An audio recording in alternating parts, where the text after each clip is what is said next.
This 10th year of Daily Tech News Show is made possible by you, the listener. Thanks to everybody who listens, including Jeffrey Zilks, Tony Glass, Philip Less, and our new patrons, Bo, Alex, and Brandon. On this episode of DTNS, Microsoft has not won its fight to buy Activision Blizzard yet, but it just got a lot closer. And Will Smith is here to give us some advice on how to pick PC parts. This is the Daily Tech News for Tuesday, July 11th, 2023 in Los Angeles. I'm Tom Merritt. And from studio, we are going to make it. I'm Sarah Lane. And I'm the show's producer, Roger Chang.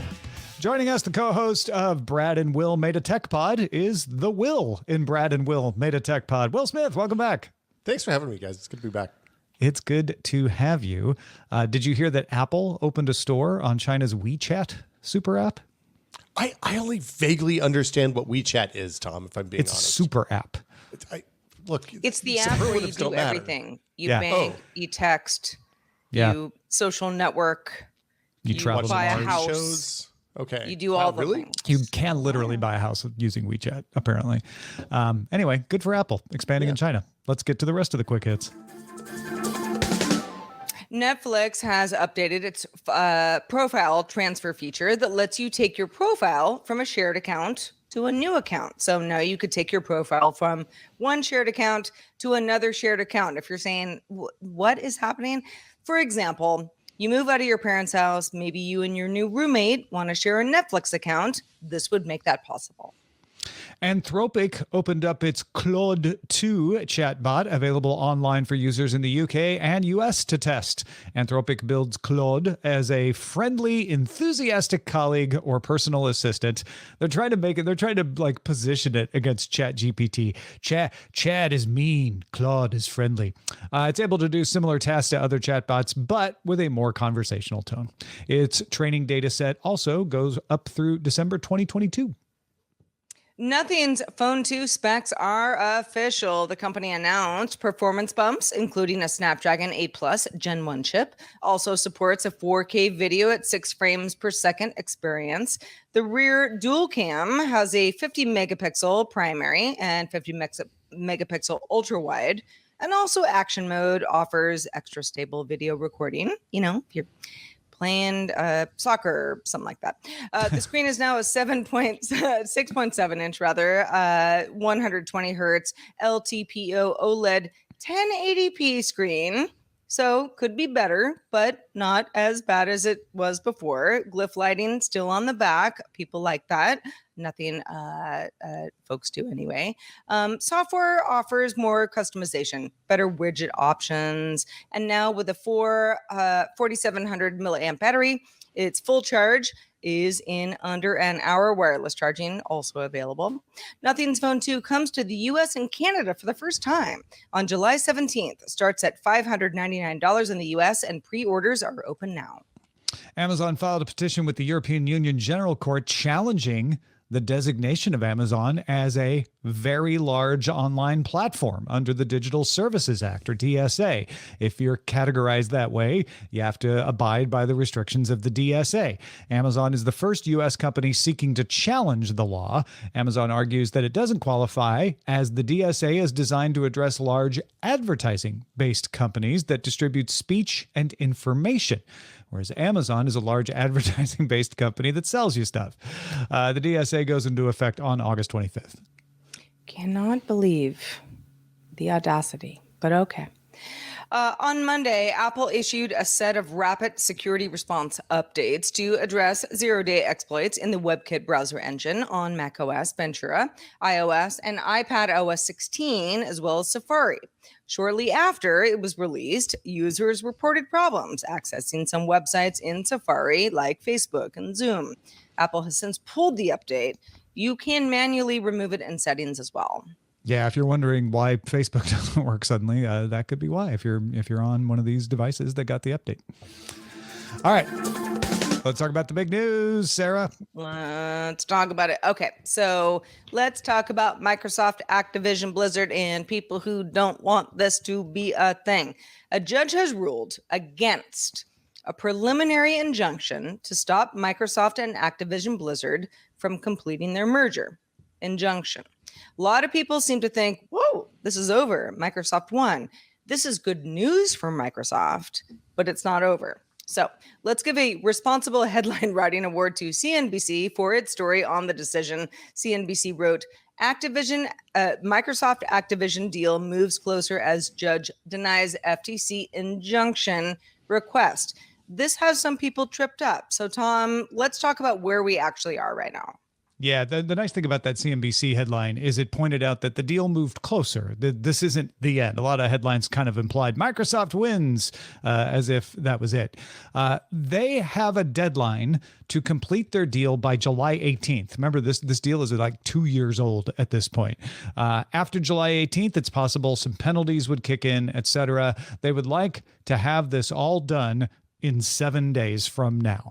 The US FTC have filed a lawsuit to stop the merger back in December, but they have set an administrative law judge to hear that argument August 2nd. So the FTC didn't want Activision, Blizzard, and Microsoft to meet their July 18th deadline because that would end the merger before the administrative law judge heard their case. So they filed a preliminary injunction request, a motion for a preliminary injunction to stop the merger from happening by July 18th. That's the case that was decided today. The injunction that says, don't let them finish the merger before we get to our court case. The U.S. federal judge, Jacqueline Scott Corley, denied the FTC's motion for that injunction.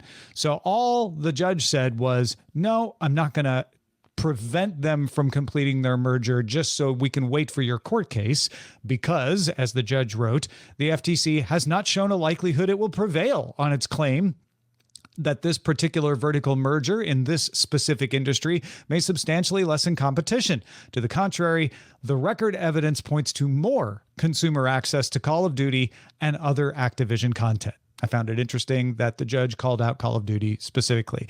So in other words, the judge said it's not clear the FTC is going to win, so I'm not going to give an order to stop the merger while we wait to find out. But that's not the end. The FTC has until July 14th to appeal that decision. And even if it doesn't, or if their appeal was denied, the deal would face opposition from the UK's Competition and Markets Authority. So it's not just the US, but also the UK that's been objecting to this. And a hearing on that case is set for July 28th. Again, 10 days after the deadline. But The Verge reports Tuesday that Microsoft and the UK's CMA have agreed to pause their legal action against each other in order to negotiate. That's a very good sign for Microsoft that the CMA looked at this FTC case and said, you know what? Seems like maybe you get this done in the U.S. We don't want you to do some messy thing where the merger happens everywhere in the world except the U.K. So let's figure out if we can find a way to agree. Microsoft says it's considering further ways to modify this deal to satisfy the CMA. So, Sarah, it's starting to look like maybe Microsoft will get Activision Blizzard after all. Yeah, I was talking to quite a few of my gaming friends, and the consensus this morning was like, yay, Microsoft won. I was like, Microsoft may indeed win. Microsoft did not win today. This is an injunction. And yeah, if you're not, up with, legal stuff, some of this is really convoluted. What I think is interesting here is FTC saying, well, hey, okay, so we've got until, August 2nd, for a judge to talk about this lawsuit. Let's try to get ahead of it. Another judge says, you don't really have the legs to stand on to get ahead of this. So we're going to go ahead with, the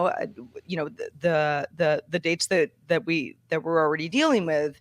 And, for a lot of people, it's like, well, can't they just make the dates earlier? No, it doesn't really work that way. And that's this particular case is I don't know. It's gotten into the weeds a little bit as far as dates go. But Will, knowing what you know about however you might like the merger to proceed or not like it to proceed, where do you stand on this? I mean, I think so. Full disclosure, my day job, I work at a game studio. We had a game that released on Xbox and Game Pass a couple of years ago. So, I have relationships with everyone involved here. I think more scrutiny is never going to hurt consumers, the people who are buying games and playing games. And I mean, honestly, the best part about this whole thing is all the disclosure that's come where we've learned how much money big studios and first-party publishers actually spend making games. You know, we're talking about budgets in the hundreds of millions of dollars, and we know what they're spending on marketing, all this other stuff now, which is incredibly valuable information for all the little guys out there like me that are just trying to make games for people to play. Yeah. And to be honest, there's really nothing that unusual about this case, except that so many lawsuits were left till the last minute. And that Microsoft and Activision Blizzard really don't want to get into the complications of missing their deadline, which involves fees and extensions and things like that. So it does look like pushing it to the deadline was a bad idea. And it would have been better if the FTC and the CMA would have been able to get their stuff together to object to this earlier, because now they've run out of time. And the judge saying, look, it doesn't look like you're going to win this case. That's what's really bad here. The judge saying, I'm not going to give you a preliminary injunction because I don't know, you might win, but it sure doesn't look to me like you're gonna. So it's not worth holding up the merger if you're just going to lose, and then this company now suffers because they have to pay breakup fees and extra lawyer fees. The FTC will still appeal. They may not. They didn't when they may not. I expect that they will, when Facebook and Within, when a similar thing happened when Facebook was acquiring Within, the FTC decided not to appeal. Yeah. So they may look at it and say it's just not worth it because we agree with the judge. Maybe we are going to lose at this point. Commerce always wins, Tom. Commerce always wins. Doesn't I was going to say doesn't always, but doesn't always win. Why not? What we always win from is other people being surveyed to let us know how humans react to things. Specifically, a Pew Research Center study indicates that 59% of U.S. adults surveyed see TickTock as either a major or minor threat to national security, but a threat nonetheless. So some takeaways from this study: the older you are, the more likely you are to see TickTock as a threat. 49% younger than 30, and only 14% of those in the same age group thought that it was a threat. The 14% thought it was a major threat. Now, of those 65 and older, 65% of those said, yeah, we think TikTok is a threat. 64% at least were somewhat worried about how TikTok handles data. But again, that breaks down based on your age. 54% younger than 30 and 75% older than 65 felt this way. Now, I know that that's a lot of percentages and a lot of stats thrown in there, but Will, throwing this to you, how typical do you think we are? How would you have responded if you were part of this survey? Well, okay, so there's two different things happening here, right? One is I love TikTok, and time just disappears. So it's a massive threat to productivity, I think.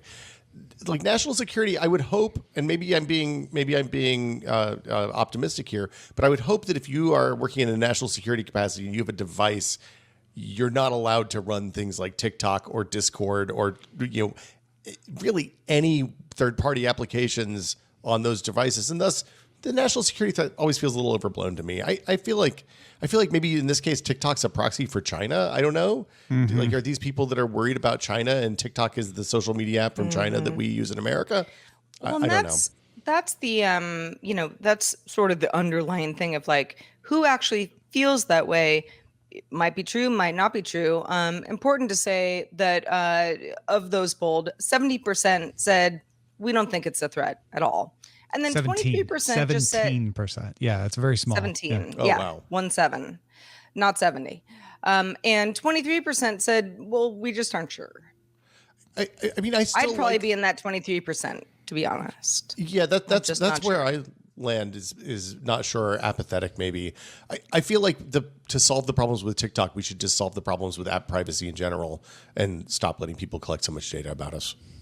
I think you bring up a good point, Will, that if we took out TikTok and replaced it with China, and I said 59% of U.S. adults surveyed see China as a major or minor threat to national security, I wouldn't blink an eye. That probably sounds about right. I don't have that number, but I wouldn't be shocked if it was pretty close. And I think people see TikTok as China.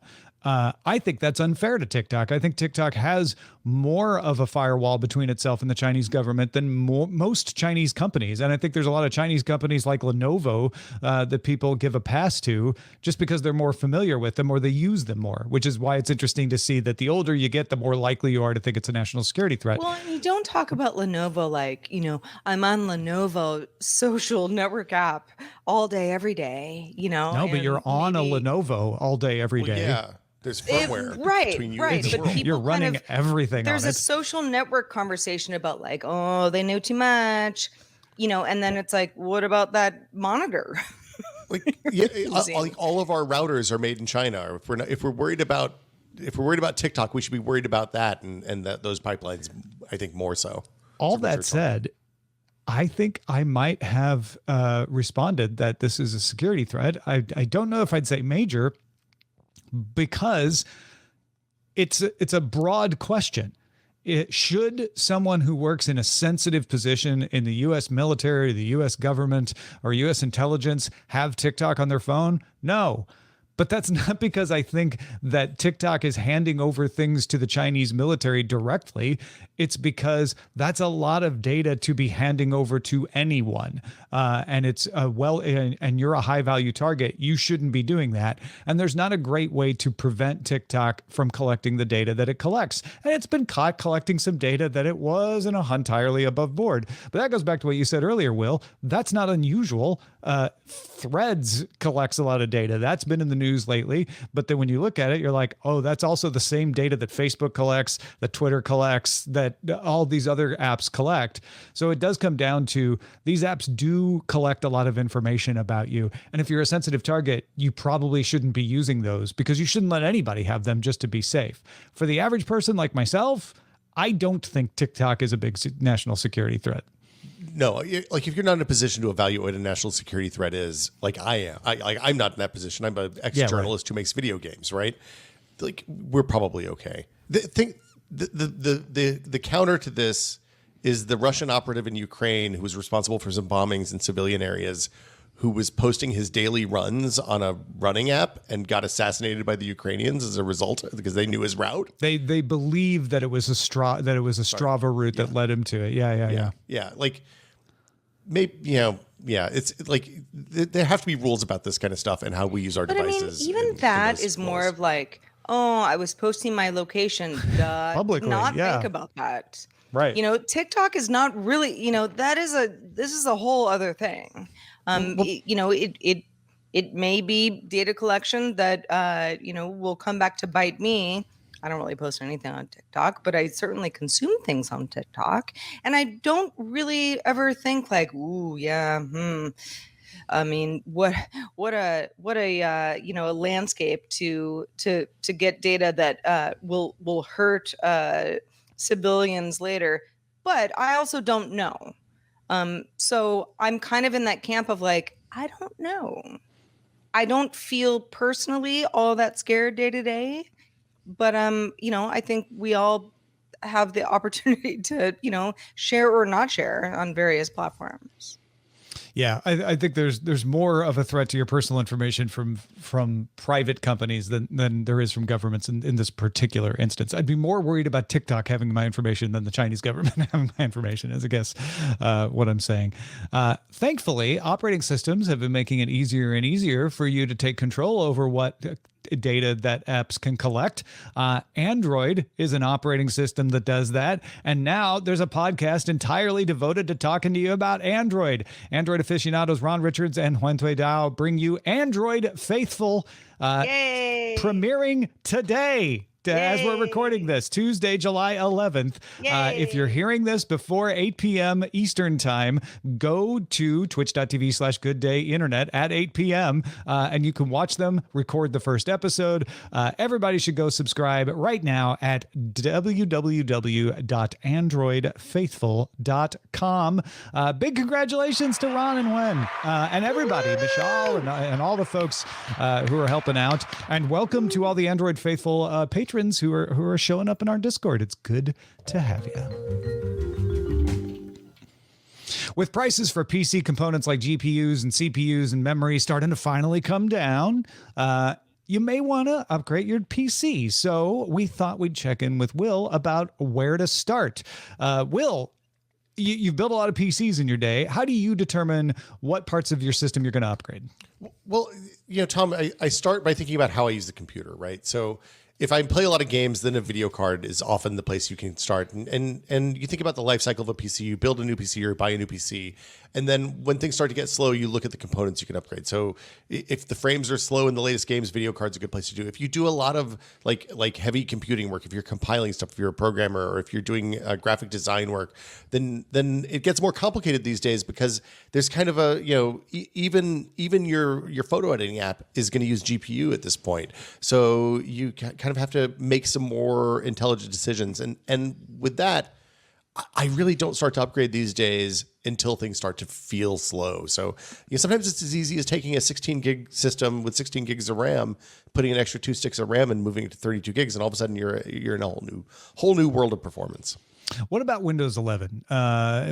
Is Windows 11 compatibility for your parts something that's worth paying attention to? Is that a good guide? Well, so anything you buy today is going to have Windows 11 compatibility at this point. Like unless you're going to eBay and buying old hardware from 10 years ago, your new components, anything you've bought realistically in the last 3 or 4 years is going to be Windows 11 compatible. And then there's a larger question about whether you want to upgrade to Windows 11. Like, would I build a new machine today to have a Windows 11? Would I replace a perfectly good Windows 10 machine just to get Windows 11? Probably not. Okay. Windows 11 is great. I'm using it day to day. It's a much better OS now than it was when it launched. Is it a necessity? Absolutely not. That's good to know. I think that's comforting for a lot of people who are feeling the pressure. What about upgrading to older stuff? So you've got a several generations out of the current CPU or a GPU that's like 800 level NVIDIA, something like that. Should you go to the previous models and get a lower price? So this is where it gets tricky. With CPUs, you can often buy a one generation back or like a half step generation back and get a pretty good deal, especially as the transition's happening.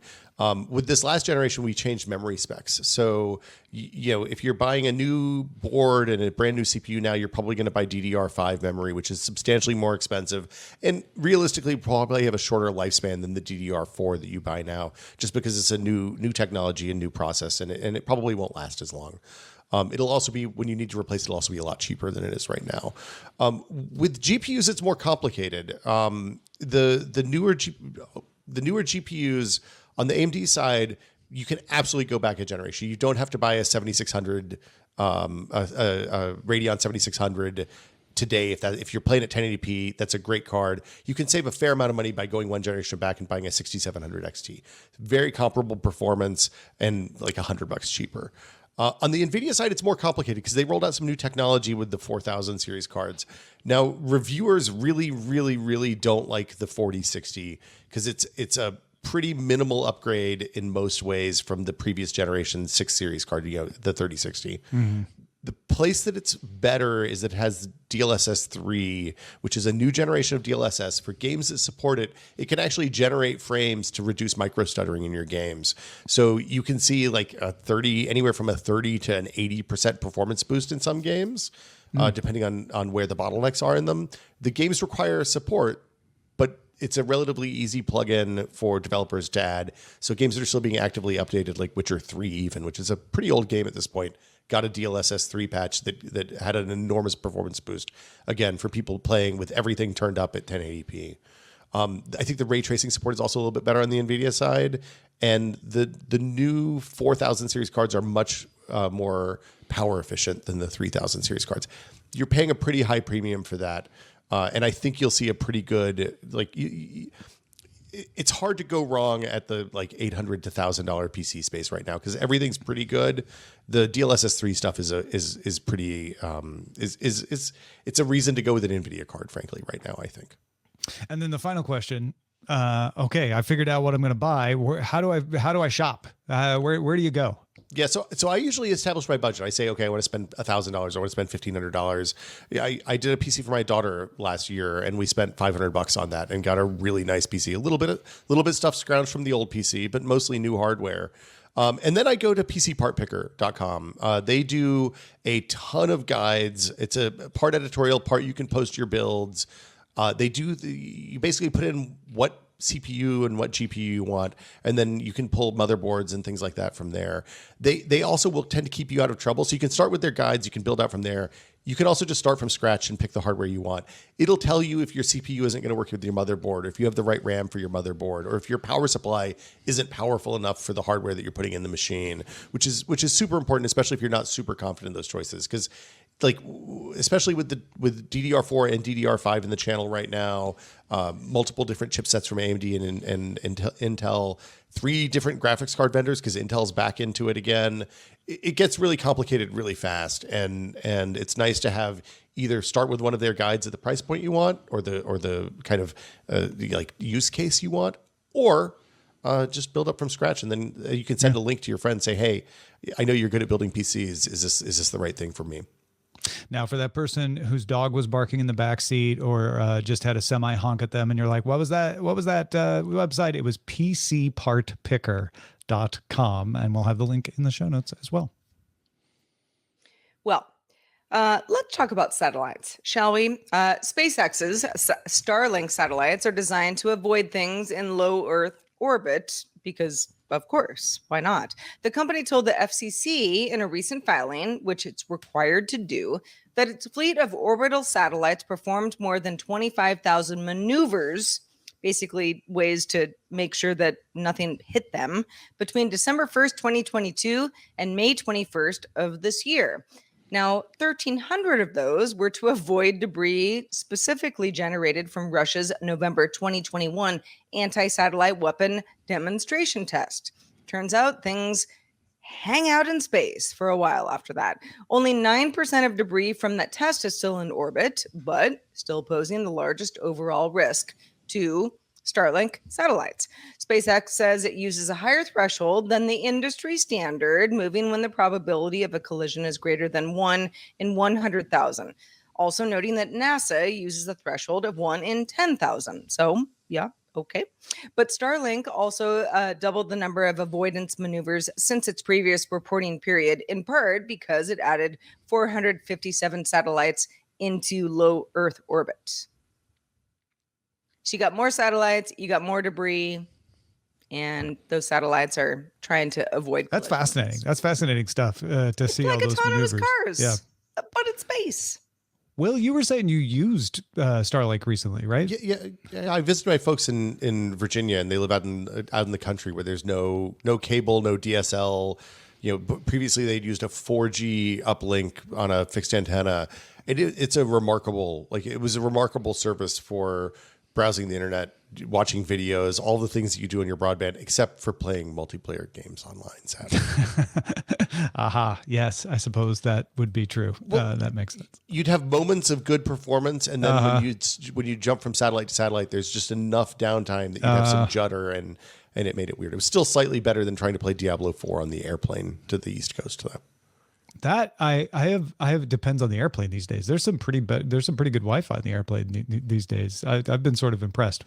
This weekend I I have was some not friends on one who of those live, definitely country living, not far from where I am now, and they just even just paying whatever they could pay, they could not get a reliable connection where they lived, and Starlink has been working for them. Yeah, It used to be when you go over there, they'd say, "Is someone watching a video? Don't watch the video," that kind of thing. So it was remarkable. Like, my daughter was able to watch YouTube. We were able to have multiple videos going at the same time. We could do Zoom calls, the whole thing. It just kind of worked in a way that the 4G stuff never really did. So it's a remarkable service. Well, hopefully Starlink satellites will continue to, dodge debris. But sounds like it's getting crowded up there in low Earth orbit. Will Smith, not crowded at all having you on the show. Thank you for being here with us, and let folks know where they can keep up with the rest of your work. Yeah, so you can find me I'm on the Blue Skies and the Mastodons and the look, all of the children of Twitter. I'm there. You can find me at twitch.tv/notthatwillsmith. But I also, my day job, I work on a game called the Anacrusis. We're part of the Steam Summer Sale. We are a Left 4 Dead-like, meaning we're a 4-player co-op game where you can fight aliens and traverse a scary spaceship. We just launched Versus Mode with our 39th update in early access last week. And that lets you and your friends play as the aliens, as the bad guys. And so you like the survivors are trying to get to the end of the map. The aliens are trying to stop them from getting to the end of the map. And we like to think of it as sanctioned griefing. So it's a way to be mean to your friends. And then at the end of the level, you swap teams and then they can be mean to you. And it's quite fun. Fantastic. That sounds so much fun. Patriots, stick around. We're not done talking to Will Smith on Good Day Internet. We're going to catch up on some of the conversations he's been having on TechPod about federation, like what Mastodon is doing. In light of Threads, a lot of people have been talking about this some more. So we'll talk a little bit about what problems it causes, which ones it solves, and whether people actually want it. But just a reminder, you can catch our show live Monday through Friday at 4 p.m. Eastern. That is 2000 UTC. And you can find out more at dailytechnewsshow.com/live. Back doing it all again tomorrow with Scott Johnson joining us. Probably going to talk about gaming. See you there. This show is part of the Frog Pants Network. Get more at frogpants.com. Diamond Club hopes you have enjoyed this program.